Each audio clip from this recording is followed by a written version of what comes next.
바울이 고린도 교회 방문을 여러 번 변경하면서 바울을 기다린 고린도 교회 성도들은 실망을 했고 또한 바울이 불성실하다라고 생각을 했습니다.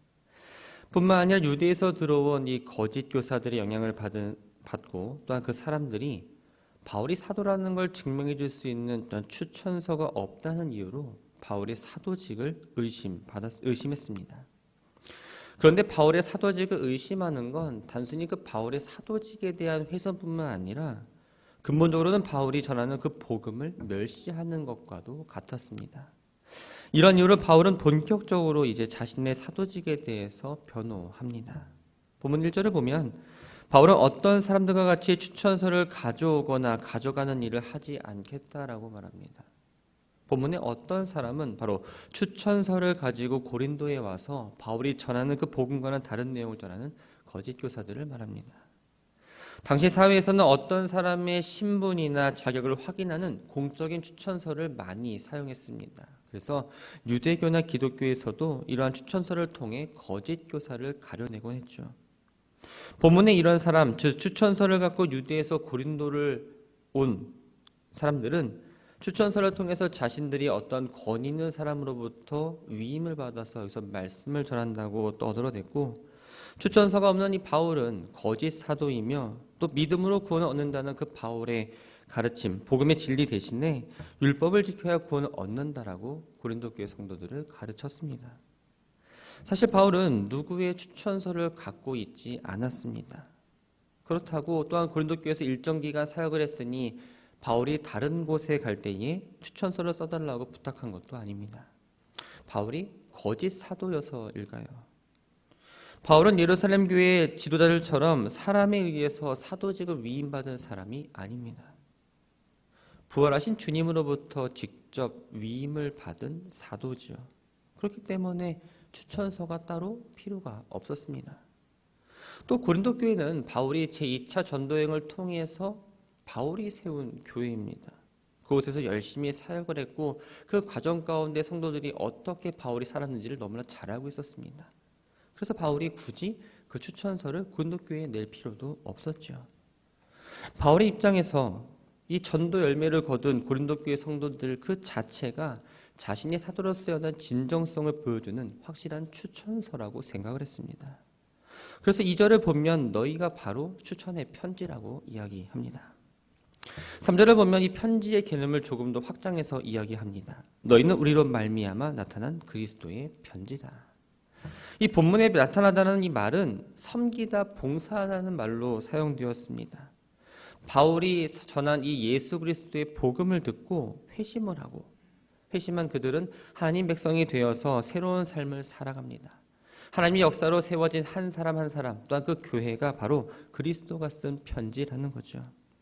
이러한 일은 먹으로 쓴 것이 아니라 오직 살아계신 하나님의 영으로 쓴 것이며 돌판이 아니라 바로 육의 마음에 썼다고 이야기합니다. 돌판은 당시 유대에서 고린도로 내려온 그 유대주의적 성격을 가진 교사들이 그에게 복음이 아니라 바로 율법을 가르쳤다는 사실을 간접적으로 나타내는 표현입니다. 바울에게 있어서 율법은 죄를 깨닫게 하는 긍정적인 역할을 했습니다. 하지만 복음이 등장하기 전까지만 효력이 있었죠. 반면에 하나님의 영으로 마음에 쓴 건 바로 그 사람의 인생관과 가치와 인격을 변화시키는 역할을 했습니다. 먹으로 쓴 것, 우리가 쉽게 말하면 볼펜으로 쓴 건 시간이 지나면 흐려지고 사라집니다. 그러나 성령은 시간이 지나는 것과 상관없이 흐려지지 않고 영원히 지속됩니다. 마찬가지로 추천서는 누구나 쓸 수 있고 세월이 지나면 효력을 잃고 마치 휴지 조각처럼 돼버리지만 하나님의 영으로 바울 사역을 통해서 나타난 성도들의 모습은 삶의 변화가 일어났고 삶에서 그들의 말씀이 나타났기 때문에 바울이 진실한 사도라는 어떤 증명할 수 있는 가장 좋은 근거가 되었습니다. 바울은 자신의 사역에 대해서 자신감과 또한 확신한 근거를 나타냅니다. 그 근거를 5절에서는 이렇게 표현하고 있습니다. 우리가 무슨 일이든지 우리에게서 난 것 같이 스스로 만족할 것이 아니니 우리의 만족은 오직 하나님께로부터 난다. 본문의 만족은 어떤 육신의 어떤 만족감을 말하는 게 아니라 자격 혹은 적합성을 말합니다. 바울은 복음을 전하는 능력이 하나님께서 주셨다는 사실을 분명히 인식하고 있었습니다. 그래서 자신이 어떤 사역을 하는데 바울인 자신이 내가 어떻게 계획을 해서 어떤 능력을 가지고 이렇게 해야지라고 한 게 아니라 하나님께서 능력 주시고 재능 주셔서 자신이 맡은 그 사도로서의 직무를 감당할 수 있었다라고 지금 고백을 하고 있는 거죠. 6절을 보면 바울은 하나님께서 자신을 새 언약의 일꾼으로 삼으셨다고 말합니다. 그러면서 새 언약과 옛 언약을 대조하고 있습니다. 이 옛 언약은 문서에 쓰인 언약으로서 바로 율법을 말합니다. 율법은 하나님께로부터 나온 것이기 때문에 거룩하고 의롭고 선합니다. 또 10절 말씀처럼 영광된 것이었죠.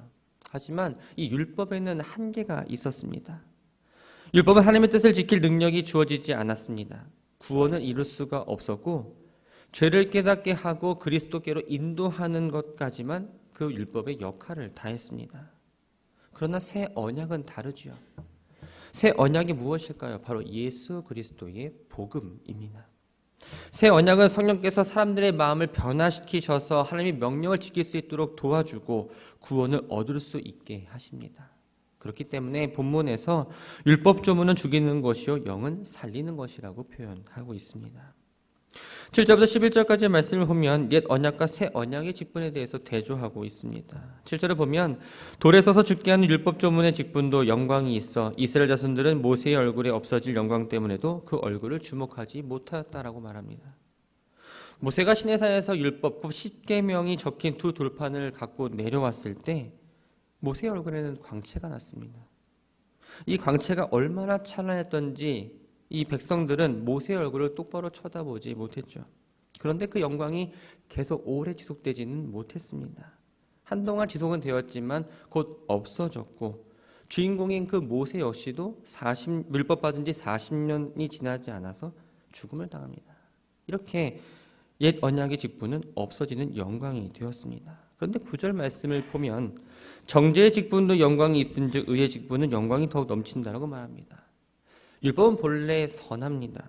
그런데 인간의 범죄로 인해서 이 율법이 하나님의 엄격한 기준이 되었고 또한 인간을 그 앞에 세웠는데 그 요구에 미치지 못하는 인간들에 대해서 그 인간의 행위를 정죄했습니다. 따라서 율법의 직분은 바로 정죄의 직분이 되었던 거죠. 그러나 새 언약인 복음은 다릅니다. 인간의 죄를 용서해 줄 뿐만 아니라 그리스도를 구주로 영접하는 사람들에게 바로 의롭다고 칭했습니다. 그래서 영의 직분은 바로 의의 직분이 되는 겁니다. 10절을 보면 율법의 직분에도 영광이 있었지만 영의 직분의 영광으로 인해 이제는 전혀 영광스러운 것이 아니라고 말합니다. 율법 그 자체로는 영광스러운 거였습니다. 그런데 태양이 떠오르면 그 달이 가지고 있는 빛을 잃어버리고 아무런 역할을 할 수 없는 것처럼 구약의 율법은 예수 그리스도를 통해서 완전하게 완성이 되었고 신약의 복음으로 대체가 되면서 그 율법은 더 이상 아무런 효력이 없게 되었던 거죠. 바울은 고린도 교회 내부에 있는 유대주의자들과 또한 자신의 사역을 비난하는 사람들에 대해서 그들이 지금 얼마나 어리석은 행동을 하고 있는지 그것을 깨닫게 하고자 율법이 무엇이며 영의 직분을 이야기함으로써 자신이 지금 새 언약의 일꾼으로서 어떤 사역을 감당하고 있다는 것을 분명하게 이야기해주고 있습니다. 12절부터 18절까지의 말씀을 보면 새 언약의 사도로서 바울이 자신의 사역에 대해서 의심할 게 없고 자유와 영광에 이르게 하시는 주의 영의 역할이 무엇인지 이야기합니다. 12절에 보면 이 같은 소망이라는 표현이 나옵니다. 이것은 예수 그리스도를 통한 새 언약의 소망을 말합니다. 복음은 그리스도를 믿는 자에게 구원을 주고 영생에 이르는 참된 소망이기 때문에 바울은 그 복음을 아주 숨기지 않고 담대하게 전할 수가 있었습니다. 바울은 자신의 사역, 즉 복음을 담대하게 전하는 것을 모세가 얼굴에 수건을 가리는 것과 비교해서 이야기하는데 여기서 말하는 바울의 담대함이란 바로 가릴 것이 없는 어떤 솔직함과 개방됨을 이야기합니다. 13절 말씀은 출애굽기 34장 29절부터 35절까지의 말씀에 대한 바울의 해석입니다. 출애굽기 34장 29절부터 35절의 말씀은 이렇습니다. 앞서 말씀드린 대로 옛 언약의 중보자인 이 모세가 하나님께 시내산에서 계명을 받을 때 하나님의 영광으로 인해서 모세의 얼굴에 광채가 났습니다. 그런데 그 영광 때문에 백성들은 모세의 얼굴을 보길 두려웠고 모세를 똑바로 쳐다볼 수가 없었죠. 물론 모세가 율법을 그들에게 말할 때에는 백성들이 모세에게 가까이 나왔고 그동안 모세는 수건을 쓰지 않은 채 있었지만 율법을 선포하고 나자 다시 수건으로 얼굴을 가렸습니다. 자, 모세는 왜 자기의 얼굴과 광채를 보지 못하게 수건을 가렸을까? 바울은 모세가 자신의 얼굴에서 나오는 광채가 잠시 있다가 사라질 걸 알았기 때문에 사람들이 그 광채에 주목하지 못하도록 그 수건으로 얼굴을 가렸다라고 이야기합니다. 바울은 모세 이야기를 통해서 자신이 전하는 복음은 영원하고 복음에 대해 사람들이 오해하거나 두려워할 필요가 없기 때문에 자신이 전하는 새 언약은 모세가 자신의 얼굴을 수건에 가렸던 것 같은 일을 하지 않는다라고 말합니다. 바울은 14절과 15절에서 이스라엘 백성들이 그리스도가 오신 지금에도 구약을 읽을 때 복음에 대한 영적 시야가 가려져서 그리스도를 발견하지 못하고 있다고 지적하고 있습니다. 이스라엘 백성들은 모세의 얼굴의 영광, 즉 율법의 영광이 곧 사라질 한시적인 거라는 사실을 깨닫지 못하고 영원하고 절대적인 거라고 생각을 했습니다. 율법이 마치 구원의 방편인 것처럼 절대적으로 가치를 부여했고 그것을 숭배했을 뿐만 아니라 율법의 완성인 그리스도가 이 땅에 왔음에도 불구하고 마치 모세가 얼굴에 가리워서 광채를 볼 수 없게 한 것처럼 그대의 마음 역시도 완고해졌고 수건에 가려져 있었기 때문에 복음을 깨닫지 못했다라고 말하는 거죠. 복음을 깨닫지 못했으니 당연히 예수 그리스도를 영접하지 못했습니다.